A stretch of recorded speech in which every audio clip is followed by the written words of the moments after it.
청취자 여러분 안녕하십니까? 아나운서 정정섭입니다. 올해는 1919년 3월 일제의 식민지 지배에 저항해 한반도 전역에서 일어났던 3.1운동이 100주년을 맞는 해입니다.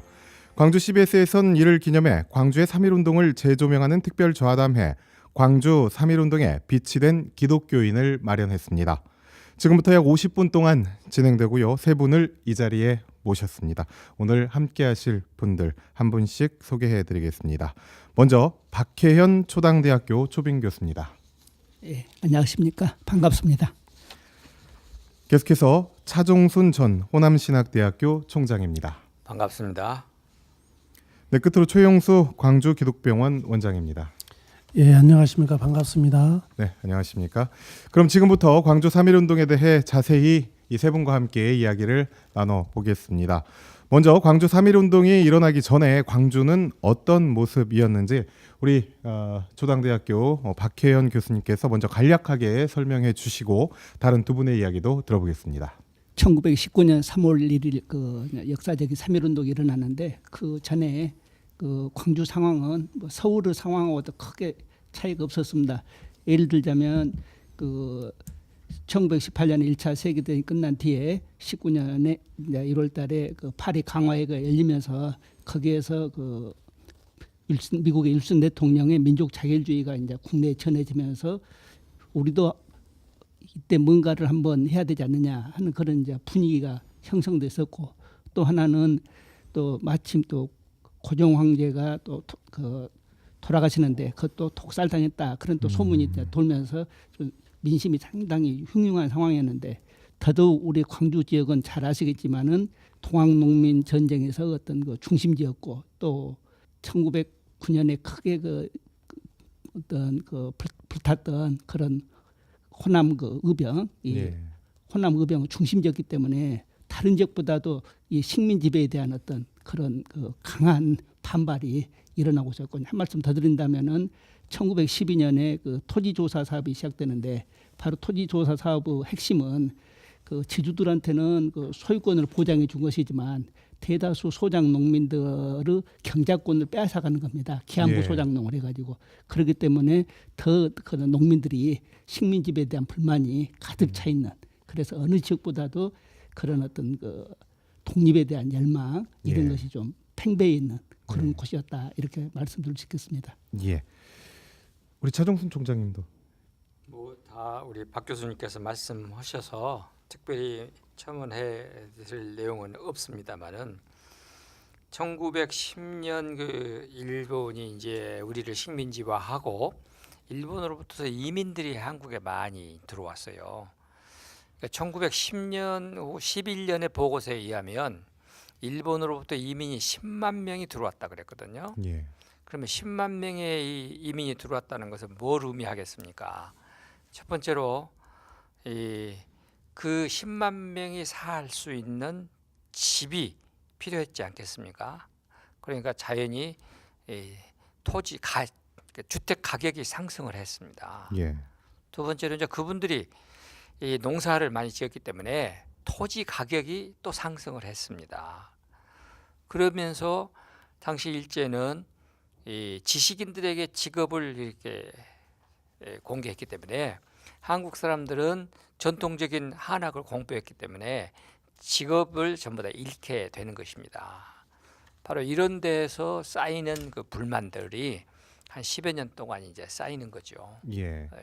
전체적인 우리나라의 분위기와 함께 광주는 더 그런 분위기가 확산돼 있었겠습니다. 더욱더 그렇죠. 왜냐하면 그때 당시는 경제가 농업인데 땅이 곧 그렇죠. 생산이고 돈인데 그 땅을 헐값에 일본 사람들에게 많이 이게 팔았어요. 아무래도 그때는 이제 호남 지역이 다 평야지대였기 때문에. 그럼요. 예, 그러니까 그 땅을 가장 많이 잃어버리게 된 사람들이 호남에 살았던 사람들이라고 보면 되죠. 예. 그렇기 때문에 아무래도 좀 의병 활동도 활발했던 것 같고요. 원장님은 어떻게 보고 계십니까?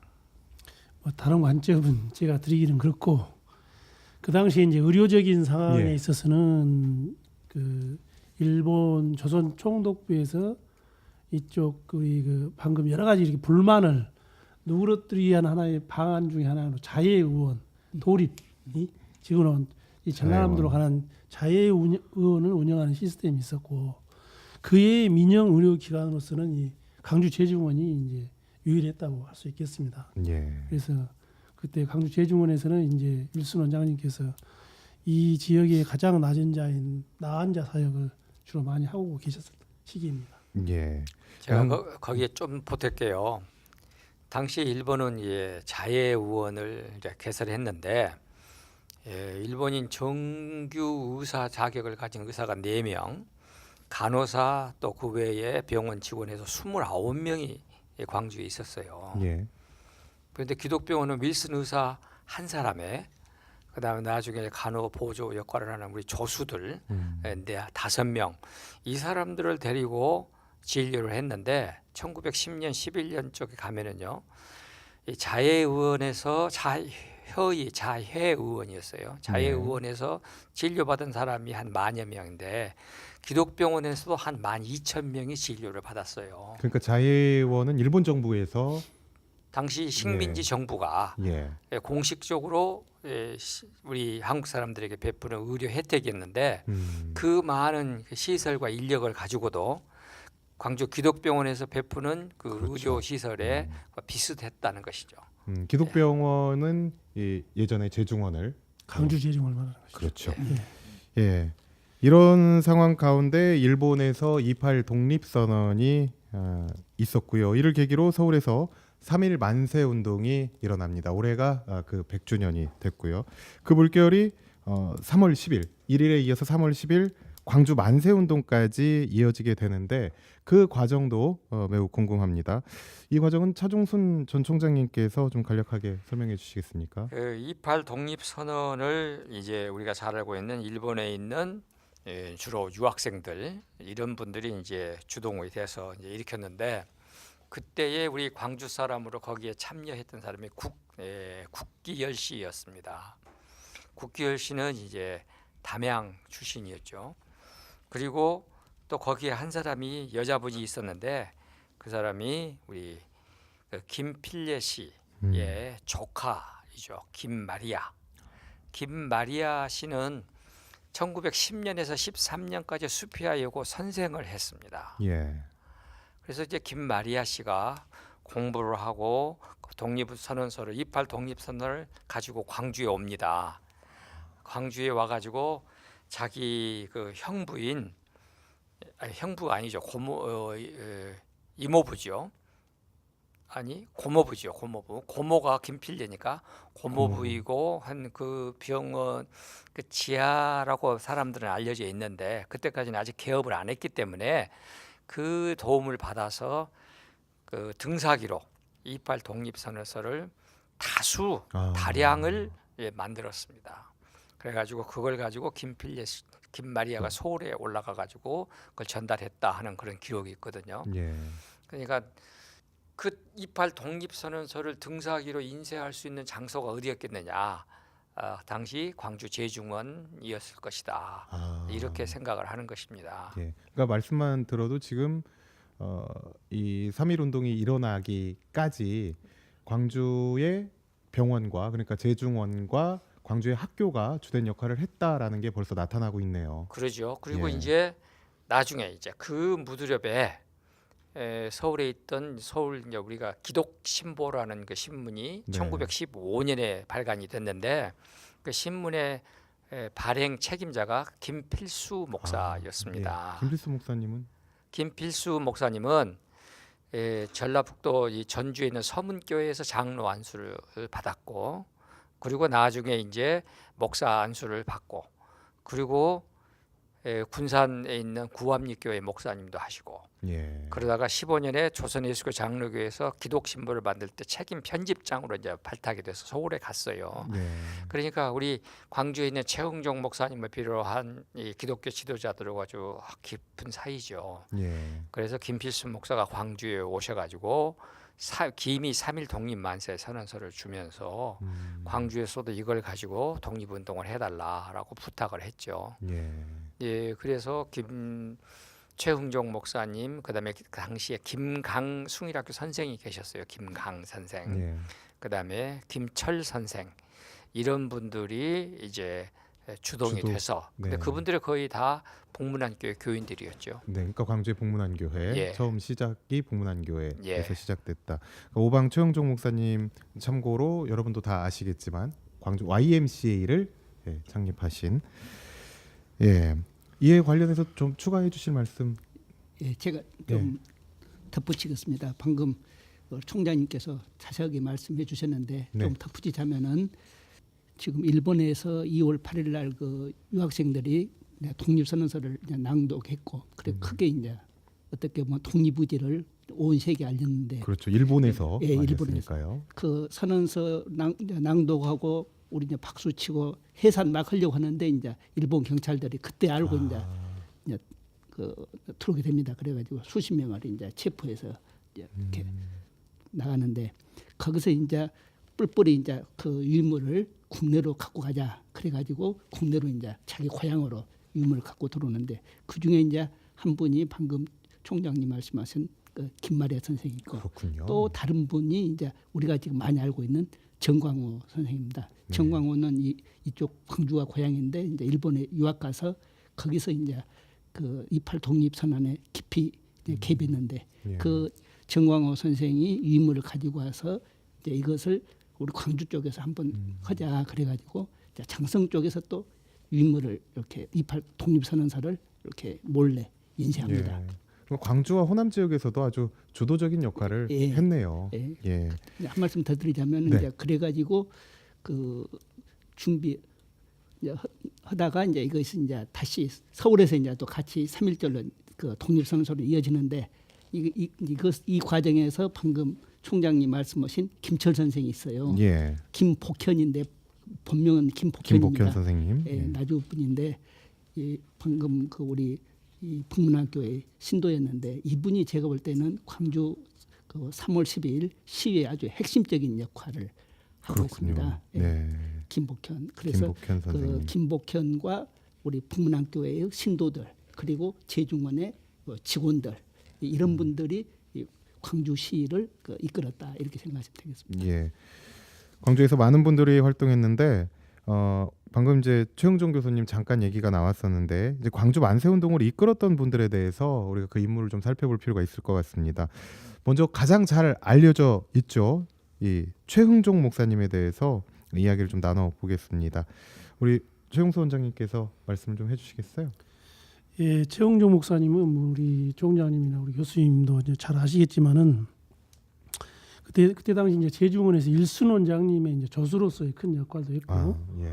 또 이제 그 당시에 그 나환자 사역을 하면서 봉선리에 있는 그 나환자 책임자로서 이렇게 활동을 하시고 여러 이제 신학도 하시고 하셨는데 이제 이 3.1 운동 이 당시에 이제 전국적인 확산을 위해서 아까 말씀하셨던 이제 각 책임자들의 서로가 연락 지금 같으면 뭐 휴대폰 있고 네. 하겠지만 그때는 발품 팔아야 하니까 가서 광주하고 전남 대표로 우리 말씀 최홍종 목사님하고 김철 선생님이 가서 그 청량리에서 모여서 가지고 만세 운동에 모이다 그 방향이라든지 조선 독립 선언서를 가지고 오다가 이제 그 거기서 최홍종 목사님은 그냥 그 거기서 시위에 합세를 해가지고 거기서 이제 체포를 해가지고 옥고를 치르게 됩니다. 예. 사실 어떻게 보면 이제 최홍종 목사님은 이 광주 3.1 만세 시위에 준비를 하는데 상당히 큰 기여를 했다고 생각을 하고 또 실제적으로 만약에 최홍종 목사님이 서울에서 이렇게 체포되지 않았다면 광주 3.1 만세 시위에서 상당히 큰 역할을 하셨을 거라고 저는 생각이 됩니다. 예. 방금 원장님 말씀에 아주 정확히 말씀하셨는데 이 최 목사님이 아주 중요한 역할을 하다가 이분이 그 시위대에 휩쓸려 가지고 거기에 분위기에 그냥 휩쓸려 가지고 만세 부르고 나가다가 그냥 체포되는 그때 거예요. 조용히 계시다가 네, 더 이제 광주에서 광주를 지낸 역할을 할 수 생각하면 있었는데 조용히 얼른 빠져나왔어야 되는데 시위대에서 못 빠져나오고 이제 그래서 방금 그 원장님 말씀처럼 그분이 만약 광주 시위를 또 준비하고 이끌었다면 더 크게 아마 조직적으로 전개되지 않았을까 하는 그런 생각을 하고 있습니다. 예. 최용종 목사님은 그렇게 좀 아쉽게 됐지만 그 이후에 또 역할들이 아주 중요한 역할들을 많이 하셨잖아요. 예.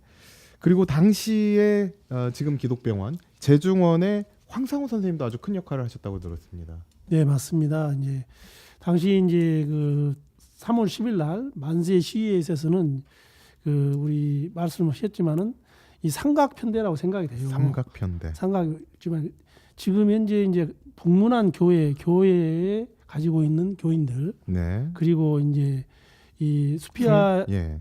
학교나 숭일학교 학생, 강주 재중원 직원들 이쪽에 이 삼각편대가 상당히 조직적으로 이렇게 모임을 갖고 이 3월 10일 날 만세 시위를 이끌었을 것이다 하고 저는 그렇게 믿고 있습니다. 예. 근데 이제 당시에 이제 강주 재중원에서 회계원으로 근무를 하고 있었습니다. 황상호 선생님인데 상당히 이제 그 3월 10일 날 만세 시위에서 상당히 이제 주동자들이 많이 이제 체포가 되게 되고 그걸 보고 이제 이것을 여기서 끝내는 것은 좀 아니다. 그래서 이제 그 조선독립 강주 신문을 이렇게 낸 것이 굉장히 큰 역할을 한 것이다 저는 생각이 됩니다. 그래서 예.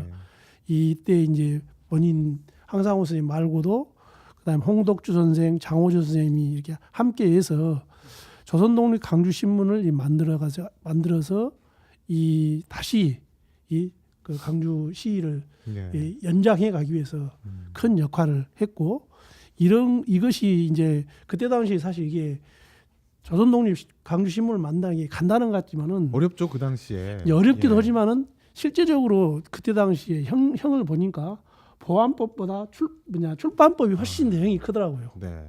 그러니까 이분들은 제 출판법 때문에 사실 형량을 더 크게 받았던 거예요. 그 당시에 그러니까 독립신문 말고 우리나라에 배포됐던 신문들이 그렇게 거의 없었죠. 지역에서 배포하는 신문들은 어떻게 보면 이 조선독립 강주신문이 거의 유일무이하다시피 한. 그 당시는 일제가 우리 국권을 빼앗아간 뒤에 예. 아예 그 통제가 언론을 심했죠. 전부 막아버리고 그래서 총독부 기관지인 매일신문 하나만 이제 있었던 그렇죠. 것이죠. 예. 그리고 이제 3.1운동 후에 어떤 유화 제스처럼 뭐 조선일보, 동아일보가 나왔던 것이고요. 방금 그 원장님께서 말씀해 주셨지만 여기서 이제 교회가 아주 주도적인 역할을 했다라는 게 벌써 나타나고 있는 게 이 복문안 교회를 중심으로 한 이 교회 그리고 선교사들이 세웠잖아요. 예, 수피아, 숭일, 예, 그리고 또 재중원까지 예. 다들 이 선교사 기독교인들에 의해서 어떻게 보면 이 빛이 되는 운동을 시작을 한 거예요. 네. 여기서 이제 학교 얘기도 좀 나눠볼 텐데 학생들을 이끌었던 이 선생님들 그로 인해서 학생들이 다 참여하게 되는 그런 역할이 아주 컸었는데 네. 최병준 그리고 박예순 선생님이 잘 알려져 있는 인물입니다. 우리 박혜연 교수님께서 이 부분에 대해서 좀 말씀해 주시겠어요? 최병준 선생님은 당시 그 숭일학교 선생님이셨고 예. 박예순 선생님은 수피아 예학교 선생님이셨는데 그 이분들이 있었기에 광주 그 3.1운동은 가능했다. 만약 이분들이 없었다면은 아마 불가능했을지도 모르겠다는 생각을 저는 그 재판 기록 등을 보면서 예. 구체적인 활동 등을 보면서 많이 느끼게 되는데 최병준 선생은 당시 그 북문안교의 신도로서 그 아까 말씀드렸던 신도이면서 숭일여고 교사였다. 숭일고등학교 선생이면서 그 김복천과 함께 예. 이렇게 이제 시위 그 3월 10일 시위에 처음부터 이제 그 가담해요. 예. 그 주모자급입니다. 그래가지고 그 학생들 어떻게 동원할 것인가 이런 하면서 네. 이제 이분이 어떻게 되냐면은 뒤에 제가 또 한번 말할 기회가 있겠습니다만은 숭일학교 선생 중에 손인식 선생님이 있어요. 예. 그분이 학교 가서 인쇄기를 또 몰래 훔쳐갖고 나옵니다. 손인식 선생이 예. 그분을 모임에 끌어들이고 또 박예순 선생을 또 모임에 끌어들이고 그러면서 아주 이 학생들을 동원하는데 손병준 선생, 이 주도가 최병준 돼서 선생님이 리더가 돼가지고 아주 중요한 역할을 하고 네. 그래서 최병준 선생은 나중에 이제 3월 10일 이제 그 시위 때 유인물을 가지고 학교로 가가지고 지금 같으면 반장들한테 유인물을 주면서 1인당 20몇씩 학생들한테 줘라. 그리고 나를 따라와라. 그래가지고 지금 같으면 뭐 북문, 서문 이런데 예. 학생들을 배치하고 자기가 이제 일일이라도 다니면서 확인하고 또 시위가 일어났을 때 제일 앞장서고 이런 역할을 최병준 선생이 합니다. 박예수 선생도 마찬가지로 역시 이제 수피아여고에서 수피아에 와서 그렇게 하고 그래서 저는 이 최병준 선생이나 박예순 선생님이 너무나 이제 감사하고 고맙다고 지금도 생각하고 있습니다. 선생님들이 그러니까 존경하는 선생님이 그렇게 나가니까 학생들은 자연스럽게 예. 당연히 나라의 독립을 위해서 이 한 몸 바치겠다. 예. 학생들도 앞장섰던 것 같아요. 예. 선생님도 이제 좋은 리더가 예. 끌어주니까 함께했던 것 같고 결국엔 그래서 이제 광주의 학생 운동까지 그런 것들이 또 시발점이 돼서 나타나지 않았나라는 생각도 듭니다. 예. 또 그 광주 만세 운동에서 빼놓을 수 없는 분이 있다면 우리 차종순 총장님도 한 말씀 해주시겠어요? 이제 우리가 전부 다 기독교인들에 대해서만 많이 말씀을 드렸는데 아까 뭐 삼각편대 기독교 쪽에서 삼각편대라고 한다면 이제 북문안교회 네. 두 학교 그리고 병원 예. 이렇게 있다면 그 외에 광주의 시민단체 요즘 말로 시민단체라고 할 수 있는 사람들이 있었어요. 네. 그 사람들은 이제 주로 삼합양조회라는 이름을 가지고 모여서 술잔치를 벌이는 것 같이 하면서 독립운동에 대한 그 모의를 했죠. 그러다가 그 삼합양조회 사람들이 기독교인 측들과 함께 손을 잡습니다. 그 삼합양조회에 참여했던 사람들 가운데 최한성 씨가 최근까지 살아 계셨어요.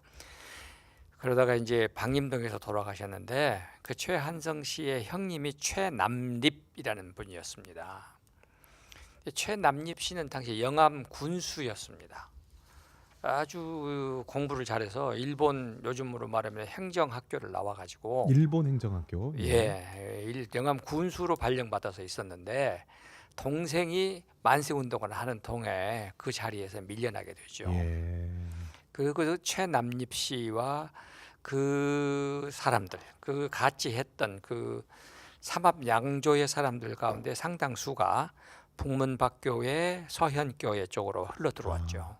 최남립 그 형님이죠. 최한성 씨의 형님도 같이 독립운동에 참여하신 건가요? 그래서? 참여는 못했습니다. 예. 그러나 동생이 그걸 함으로써 자기가 자리에서 밀려날 수도 있는데 보이지 않는 지원을 한 거네요. 동생을 밀고 오지 않았다는 거 그렇죠. 이미 알고 있었지만 네. 그것 자체가 간접적으로 지지했고 참여했다고 볼 수가 있죠. 예. 결국 그래서 군수 자리를 잃었어요. 예.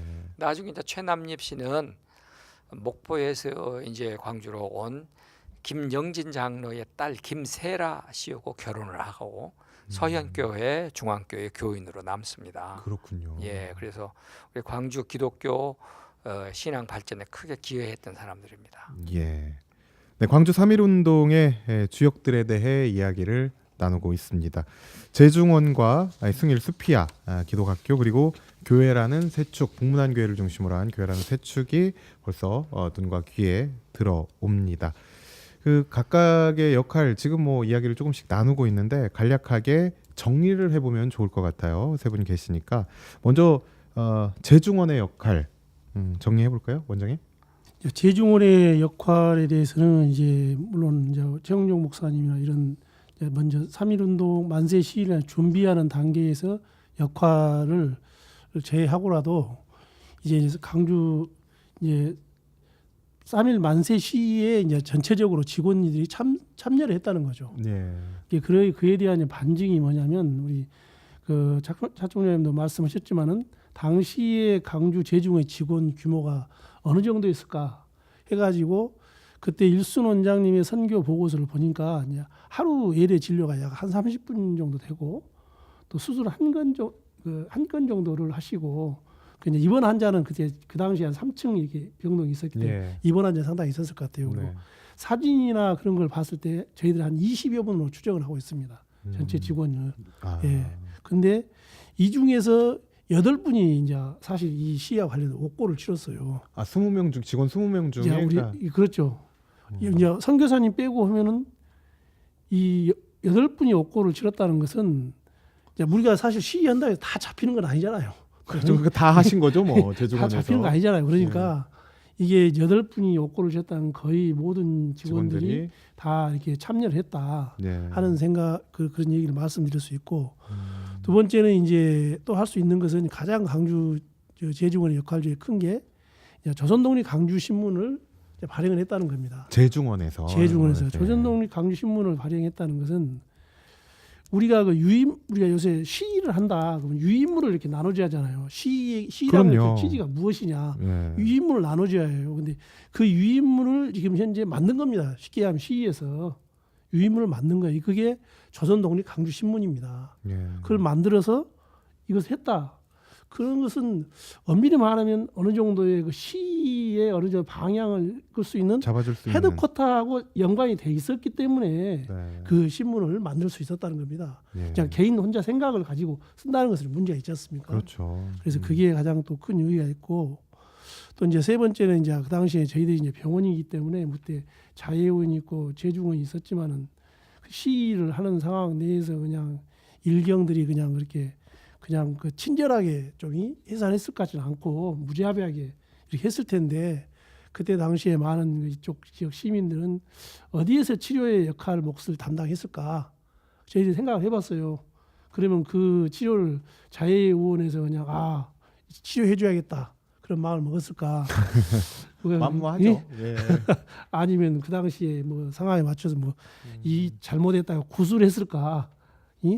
상당히 또 이쪽에 대한 노출된 자료가 없지만은 그분들에 대한 치료의 역할들도 이 재중원에서도 하지 않았을까 저는 네. 그 추정을 해봅니다. 그래서 상당한 역할을 했고 이제 홍보가 됨으로써 이 유인물을 통해 홍보가 됨으로써 이 만세운동까지. 이게 이제 그렇죠. 이제 유인물이 예. 발생해서 배부되니까 예. 이제 지금 같으면 뭐 휴대폰은 뭐 SNS 그렇죠. 가지만은 예. 그 유인물을 가지고 목포라든지 영암 이런 등지로 그렇죠. 가니까 이 시가 확산되고. 이렇게 가야구나 네. 이런 것들의 역할을 조선독립 강주신문이 했다는 것입니다. 예. 조선독립 광주신문을 재종원에서 발행하고 예. 그런 역할들을 해왔다. 그리고 기독교 학교들의 참여가 큰 힘이 됐습니다. 박 교수님께서. 예. 기독교 학교들의 이야기를 말씀드리기 전에 네. 방금 그 원장님 말씀하시는 그 조선 독립 신문 관계 예. 조금만 더 첨언 드리자면은 저는 그 방금 원장님께서도 조선 독립 신문의 발행이 갖는 의미를 자세히 말씀해 주셨는데 저는 그것이 우리 광주 지역에서 독립운동이 이제 단순히 우발적이고 뭐 충동적으로 일어나는 것이 아니라 예. 앞으로 조직적이고 체계적이고 그래서 지속적으로 이렇게 독립운동이 전개되는 아주 구체적인 그런 증거다. 그러니까 저는- 구두보다 뭐든 그러잖아요. 지금까지도 문서가 가장 중요시되고 있고 예. 증거 자료로 남을 수 있기 때문에 예. 그리고 이게 목포에서도 발견이 됐다면서요. 네. 광주 그리고 또 독립신문이. 조선 독립신문 1호, 2호 내용을 분석해 보면은 네. 1호는 단순히 서울의 시위 상황이라든가 또 민족 자결주의 내용이라든가 네. 이런 상황을 이렇게 좀 옮겨 적는 것이에요. 그런데 2호 때부터 보면은 이제 본격적으로 좀 광주 호남 상황들. 선동적인 내용들이 네. 들어갑니다. 네. 우리 예를 들어서 학교가 숭일학교하고 수표학급이 아니냐, 나머지 네. 다른 공립은 없냐, 예를 들자면은 아마 거기도 뛰쳐 나오고 싶은데 거기는 공립이라 지금 못 나오고 있는 거 아니냐 이런 식으로 상당히 좀 선동하는 역할도 해줬네요. 그래, 예. 이제 상당히 좀 그런 것이 또 언론의 그런 차이가 역할로서. 보이더라고요. 그래서 예. 그래서 우리 지혜중원 그리고 우리 황상호 선생 이런 분들의 공이 매우 크다. 이제 그리고 이제 기독교 학교 관계를 잠깐 말씀드리면 앞에서도 몇 번 우리가 숭일학교나 수표학교 예. 이야기를 했지만 목포에서도 정명학교 또 뭐 영흥학교 이런 기독교 학교들이 또 목포에서도 어떻게 보면은 시위를 이끌고 또 확산시키는 데 기하는데 광주 경우를 이제 구체적인 어떤 예를 들어서 말하자면 시위 첫날 3월 10일 시위 첫날 체포돼 가지고 재판에 넘겨진 숫자가 제가 보니까 한 87명 같아요. 10일 하루에만. 예, 87명인데 그 중에 숭일학교 출신들을 보면은 선생님 아까 최병준 선생님과 예. 손인시 선생 그리고 또 다른 두 선생님이 계시는데 이분들은 시 당일날 학생들이 이제 밖으로 나갈 때게 그래 나가서 열심히 뛰어라고 이제 뭐 격려를 해줘요. 네. 그래가지고 나중에 다 인양반들 또 이제 구속되고 그러는데 선생님들 네 분하고 그 당시 또 학생들이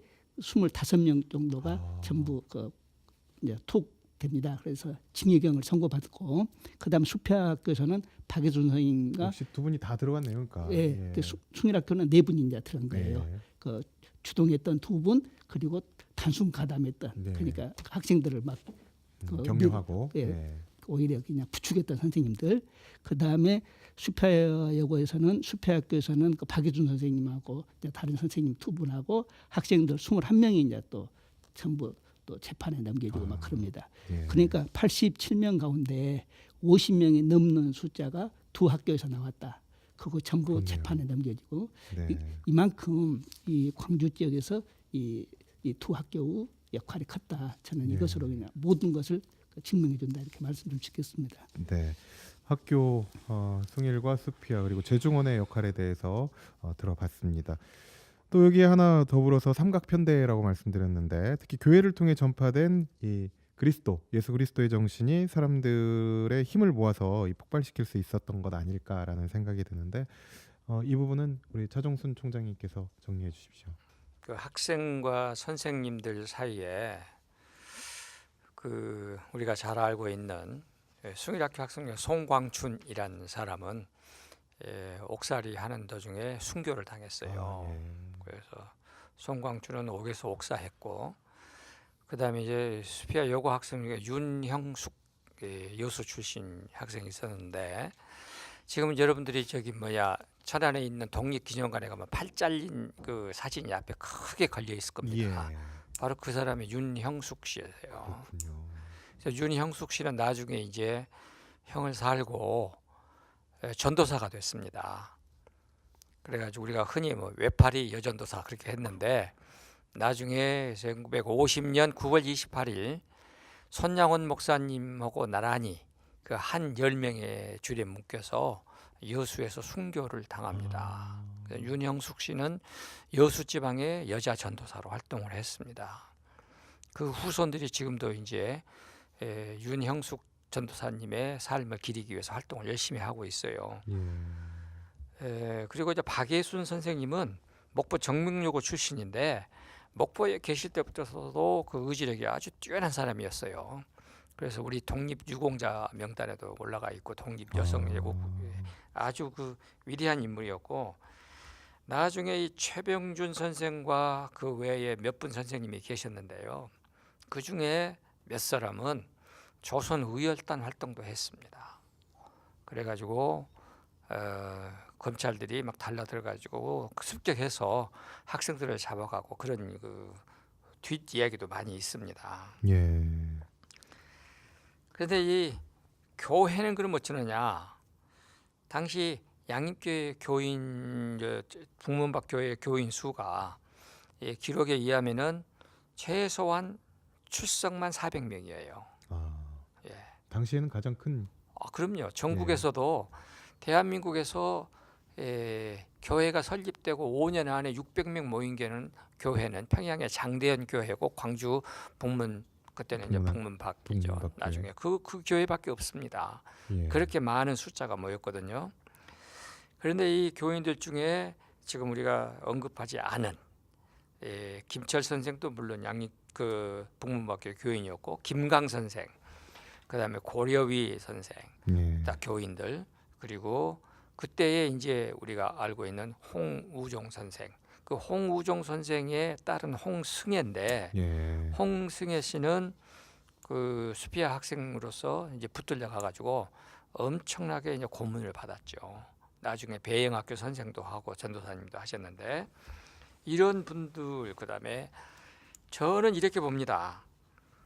왜 그러면 이렇게 그 전국적으로 이렇게 일어나고 했을까 하는 것인데, 제 입장에서는 일제가 이제 1910년 이후로 토지조사가 끝나갈 무렵까지 해서 한국인들의 토지를 헐값에 사거든요.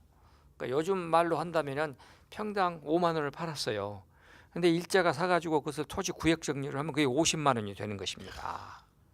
그런 식으로 땅을 빼앗기는 겁니다. 그러니까 일제가 토지 조사를 하고 그리고는 바로 토지 구역 정리를 시작해요. 그리고 1920년부터 27년까지 토지 그 수리 안전답 공사를 또 해요. 그러면서 땅값이 막 뛰는 겁니다. 그러니까 토지 그 조사가 끝나는 1918년이 되면은요, 우리 조선 시대 때는 이 관공서에 해당 그 운영 자금이 현금으로 주는 것이 아니라 토지로 주었습니다. 그러니까 광주도 광주현, 그다음에 광주에 있는 군대, 그리고 광주에 있는 세무관서, 그리고 이제 우리가 말하는 역촌, 역 이런 데를 전부 다 땅으로 줬어요. 그러면 그 땅은 조선시대 내내 거기서 일하는 종사자들은 자기 땅인 것처럼 알고 거기서 먹고 살았어요. 근데 토지조사가 끝나니까 그 땅들이 전부가 뭐가 되느냐면 국가 땅으로 귀속이 돼버리는 거죠. 예. 그러니까 갑자기 가지고 있던 땅이 없어지는 겁니다. 그러면 그건 뭘 의미하겠습니까? 생존을 할 수 있는 그거 없어지는 거죠. 그렇죠. 예. 그래서 전국적으로 토지조사가 끝나는 1918년 12월 말하고 3월 1일이 되는 이유가, 그리고 1919년 내내 12월까지 전국적으로 이 3.1 만세운동이 이어지거든요. 그 이유는 뭐겠느냐? 땅 빼앗긴 데 대한 이제 한이죠. 예. 삶의 자리가 없어졌죠. 생존의 가능성이 없어지는 거잖아요. 예. 그리고 나서 만세운동을 하고 난 다음에 대거 이민을 가는 겁니다. 그러니까 최흥종 목사님 같은 경우는 그렇게 만세운동 이후에 이민 가 있는 우리 조선의 동포들을 위해서 선교사로 가는 것이 12LA로 가는 겁니다. 그렇군요. 예. 예. 이런 예. 모든 일들. 예. 그러니까 그런 당시에 그 민족적인 자각 의식과 함께 나라의 이제 혹은 국민들의 경제적인 기반을 다시 구축하자 하는 운동도 결국은 기독교인들을 중심으로 그렇네요. 이제 YMCA, YWCA 조직을 통해서 이제 본격적으로 이루어지는 것입니다. 예. 이 가르치고 또 복음을 전파하고 치유하는 그런 사역들을 통해서 민중들을 일깨우고 있는 거잖아요. 그러면서 이 3.1 운동까지 쭉 이어져 왔는데, 광주 3.1 운동에는 이 기독교인의 활약이 그 무엇보다 컸다라는 게 이 세 분의 말씀을 통해서도 정리가 됩니다. 그런데 이렇게 광주 3.1 운동에 기독교인들이 많이 참여한 구체적인 이유, 차종순 총장님께서 더 좀 보충해 주시겠어요? 그 만세 운동을 이제 3월 10일 날을 앞두고 예. 그 여러 비밀 회의를 여러 번 했겠지 않겠습니까? 네. 그 회의 장소 중에 하나가 북문안 교회를 담당하고 있는 남궁역 당시 교역자 집에서 회의를 여러 차례 했습니다. 그 회의에 그 삼합 양조의 사람들도 참여했지만 네. 주로 그 양림리 쪽에 있는 숭일수피아 기독병원의 그 양립교회 교인들 지도자들이 참여해가지고 학생 동원을 어떻게 할 것인가. 그래서 전부 다 책임 분담을 다 나눴어요. 네. 각 학교마다 책임 분담을 나누고, 아까 그 얘기도 나왔잖아요. 광주에 당시에 농업학교가 있고 측량학교가 있었는데 농업학교와 측량학교 학생들도 다 책임 분담을 맡았는데 거기서는 공립학교니까 참여를 안 했고, 물론 하긴 하고 했겠죠. 싶은 마음이 있는데 좀 비밀리에 있겠죠. 소수는 예. 했을 겁니다. 네. 정확하게 우리가 소스를 알 수 없으니까. 그런데 네. 참여했고, 그다음에 시장 상인들이 많이 참여했습니다. 음. 장터의 상인들이. 그거는 일본 사람들이 들어와서 상권을 장악해 가니까 삶의 터전을 잃었을 것 아니겠습니까? 거기에 대한 이제 반발이 나온 것이죠. 예. 그러니까 오늘 우리가 말하는 충장로라고 하는 것은 조선에 그 들어와서 우리가 옛날 이런 용어를 들어보셨을 거예요. 상설시장. 예. 그거를 일본 사람들이 처음으로 한 겁니다. 근데 우리는 이제 5일장이니까 주기시장이죠. 그렇죠. 5일마다 열리는 시장인데. 5일마다 한 번씩인데 일본 사람들은 1년 365일 상업을 하잖아요. 네. 그 사람들이 장사하는 곳이 충장로였거든요. 아, 그래서 상권을 잃습니다. 우리 조선 사람들이. 그렇네요. 그래서 상인들이 많이 참여하고, 그 외에 이제 또 어떤 사람들이 많이 참여했냐면은 광주에 지금 우리가 일고 옆에 수교동 쪽이라고 있잖아요. 거기는 철공조합이 많았습니다. 예. 그래서 철공소, 그다음에 기계하는 사람들이 거기에 많이 살았습니다. 그 사람들이 이제 거기에 참여해가지고 거기서도 많이 참여했고, 이런 식으로 해서 그러니까 그 철공조합에 소속된 사람들은 북문 박교회 최웅종 목사와 함께 교회를 다녔고, 그다음에 이제 양림리 쪽에 있는 그리고 시내권에 있는 북문 안교회는 예. 주로 공직을 가진 사람들이 많이 교인들이었고, 그렇게 세분화될 수가 있었습니다. 예. 이어서 좀 추가 설명을 우리 박혜영 교수님께서 좀 해주시겠습니까? 예. 방금 그 총장님께서 배경 설명, 구체적인 여러 사례들을 말씀해 주셨는데, 당시 그 3.1운동 직후에 3.1운동 한 5월 말 6월 달 정도가 되면 어느 정도 좀 진정되거든요. 그러니까 조선 총독부 헌병대에서 각 지역 헌병대 분소팀 같으면 각 지역 사단장들한테 예. 예를 들어서 왜 3.1운동이 있나고 그런 경과를 자세하게 올리는 보고서가 있어요. 일본에서. 예. 아니요, 우리 조선 총독부에서. 조선 총독부. 예. 그것을 보면은 광주 쪽은 뭐라고 해놨냐면은 광주 전남 지역에서는 기독교가 그 시위의 5할을 주모했다 이렇게 나옵니다. 5월 이상인 것 같아요. 예, 5할 이상은. 예. 그래서 그 구체적으로 제가 이제 그 데이터를 쭉 찾아봤더니 예. 그 시위 지역의 2분의 1, 광주 전남 지역의 시위가 일어나는 곳의 2분의 1, 그리고 시위 일수의 4분의 1을 우리 기독교들이 하고 있어요. 그러니까 그 헌병대에서 파간 그 5할이 거의 일치하고 있어요. 그 예. 정도로 다른 지역보다도 광주 전남 지역에서는 우리 기독교 역할이 3.1운동과 매우 밀접한 관계가 있다. 이렇게 말씀드릴 수 있겠습니다. 광주가 참 지대한 역할을 기독교인들이 주가 돼서 했고 실질적으로 봤을 때 다른 지역도 기독교인이 좀 주가 됐죠. 예. 예. 전국적인 현상인데 예. 그 맥락을 쭉 보면은 특히 이 지역에서 그렇죠. 예. 그래서 그 교회는 제가 볼 때게 적극적으로 교회는 못 나섰던 것 같아요. 왜냐하면 교회는 교회가 나서 버리면 예를 들어서 또 교회 입장에서는 또 신도를 또 확보해야 되고 이런 문제도 있고 그러다 보니까 알아서 열심히 뛰어라고 묵인하는 특히 그 선교사들 있지 않습니까? 네. 특히 이 광주 전남 지역의 이 선교사들이 그 역할을 잘했던 것 같아요. 예. 그러니까 이제 헌병대에서 볼 때는 정말 얄미운 것이죠. 앞에서는 가만히 있는 것 같은데 뒤에서는 계속 학생들을 선동하고 부추기고 있거든요. 예. 그러니까 그런 내용들이 그 헌병대 보고서에 보면 나와 있습니다. 예. 여기 좀 말씀 붙이자면 광주 북문안 교회는 처음에 그 양림동에서 시작했다가 북문 안으로 이주할 때에 자료를 보면 이렇게 돼 있어요. 교인들이 땅을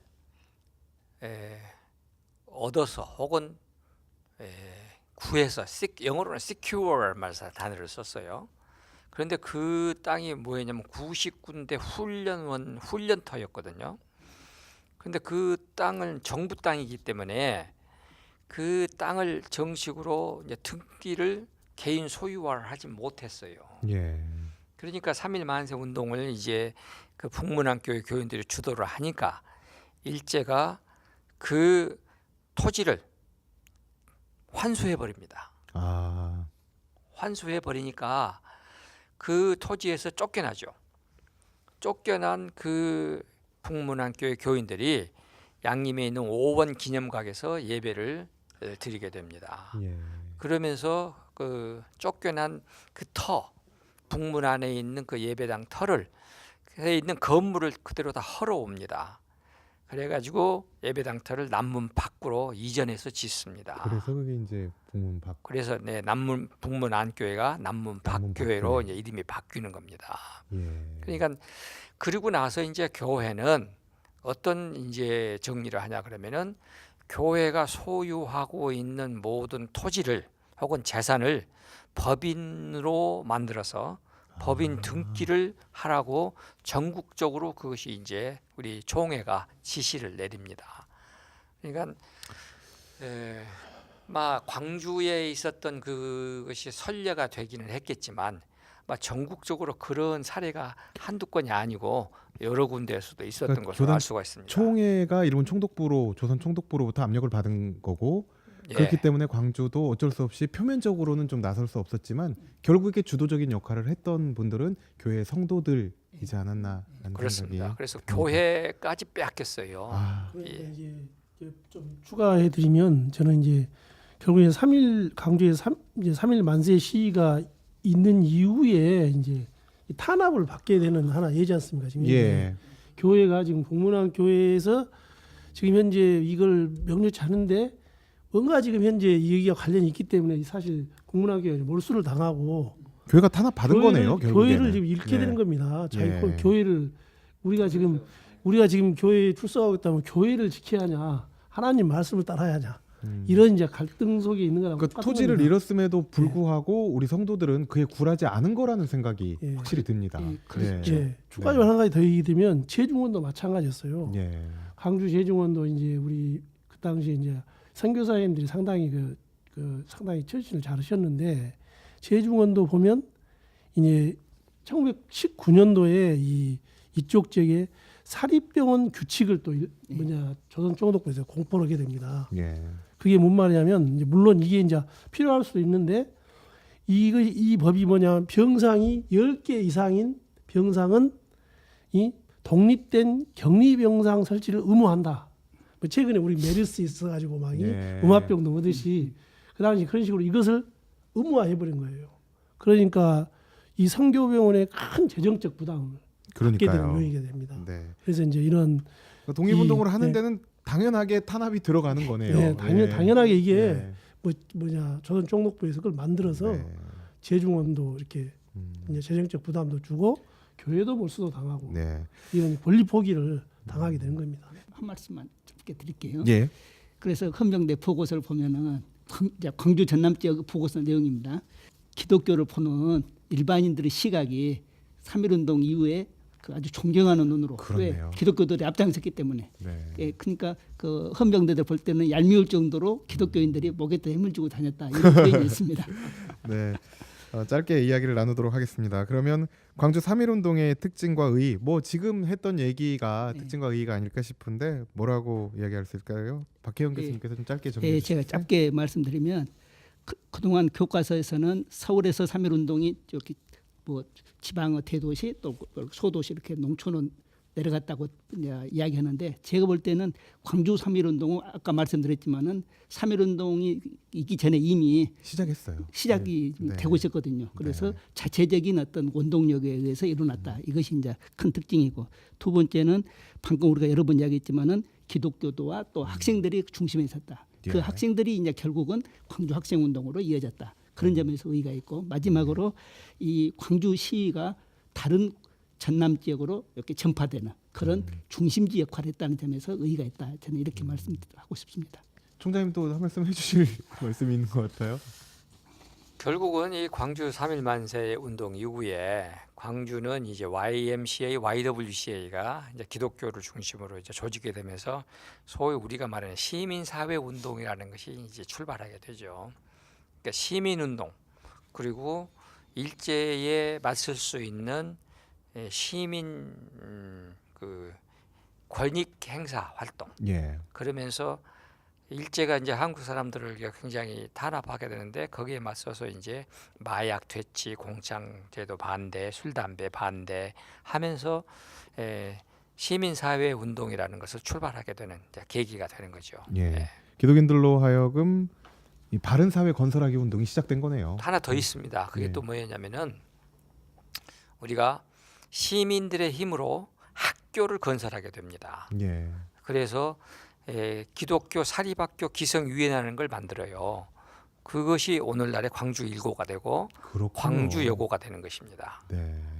그래서 1921년에 그 이사회의 이사장이 최영종 목사였는데 최영종 목사가 그 일을 해내서 오늘날의 광주 1고가 만들어집니다. 예. 광주 여고가 그러다가 이제 시민들의 힘으로 이제 운영할 수가 없으니까 공립에 편입이 됐어. 예. 옛날 우리가 말하는 서중이 되는 거죠. 서중과 광주가 여고가. 네, 3.1운동이 100주년을 맞았습니다. 기독병원에선 지금 재중원 사진전도 열고 있고 후손들에게 감사패도 전달하셨습니다. 몰랐던 역사를 발굴하고 계속 알리는 것이 참 중요하다는 생각이 듭니다. 앞으로 우리들이 해야 할 일이 있다면 재중원 이야기가 먼저 나왔으니까 우리 최용서 원장님께서 한번 말씀해 주시겠습니까? 광주 3.1 만세 시위도 중요하지만은 3.1 운동은 우리 광주 대한민국에서 민족 운동사의 가장 큰 봉헌이라고 생각이 됩니다. 또 그리고 최근에 그 3.1 운동이 이후에 최근 이슈인 4월 11일 대한민국 임시정부 수립회에 대해서 제가 잠깐 좀 얘기 드리겠습니다.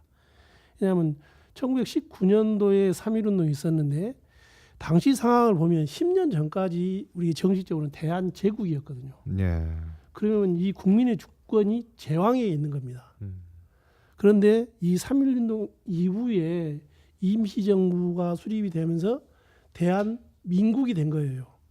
그러면 이게 뭐냐면 주권이 백성으로 이게 전환이 된 겁니다.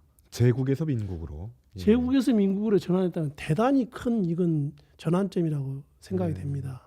그렇기 때문에 이게 이 전환점에 있어서 우리 3.1 운동에 그 우리 독립선언서에 관여되신 기독교인이 절반 이상이었고 우리 광주 3.1 만세 시기에서도 기독교 역할들 보면 이 전환점의 시기에 있어서 이 기독교가 이 하나님의 역사하심이 크게 있었다 저는 그렇게 믿고 있습니다.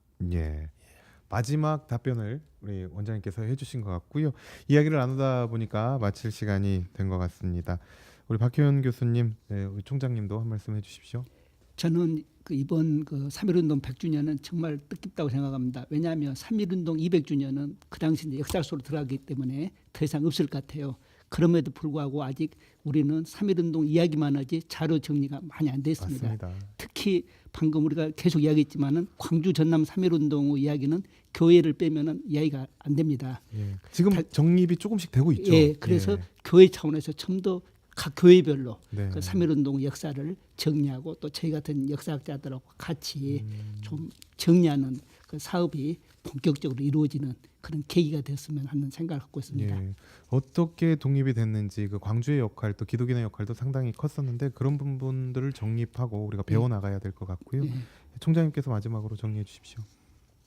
3.1 저는 만세 운동이라고 꼭 말하고 싶은데 3.1 만세 운동에 주는 의미는 뭐 여러 가지 다 지금까지 말씀드렸고 이게 여성의 사회에 참여가 시작된 해입니다. 그러니까 그렇네요. 3.1 만세 운동 이전까지는 여성이 사회 운동에 참여할 수 있는 길이 없었습니다. 예.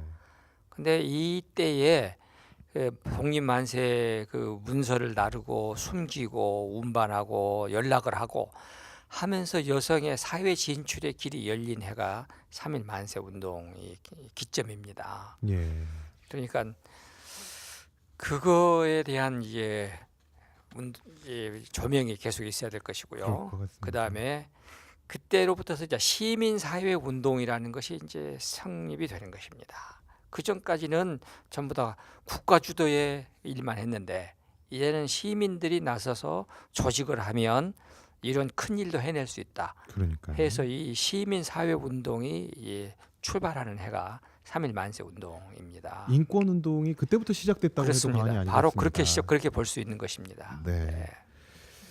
그 유관순 열사도 그렇고 광주의 이 박예순 선생님도 역시 여성. 예. 그리고 NGO였던 YMCA의 최용정 목사님도 다 이제 그렇게 시작되는데 나중에 그런 얘기는 별도로 또 한번 우리가 꼭 이야기를 나눴으면 해야 될 시간이 좋겠습니다. 있어야겠죠. 예. 네. 지금까지 3.1운동 100주년 기념 특집 좌담회 광주 3.1운동에 비치된 기독교인 함께 하셨습니다. 오늘 이 좌담회가 독립을 위해 앞장섰던 분들의 업적을 다시 한번 기억하고 여전히 묻혀있는 광주 3.1운동의 역사가 온전히 밝혀지는 그런 디딤돌이 되기를 기원해 봅니다. 좌담회를 마치겠습니다. 오늘 함께 해주셔서 고맙습니다. 네, 감사합니다. 감사합니다. 예.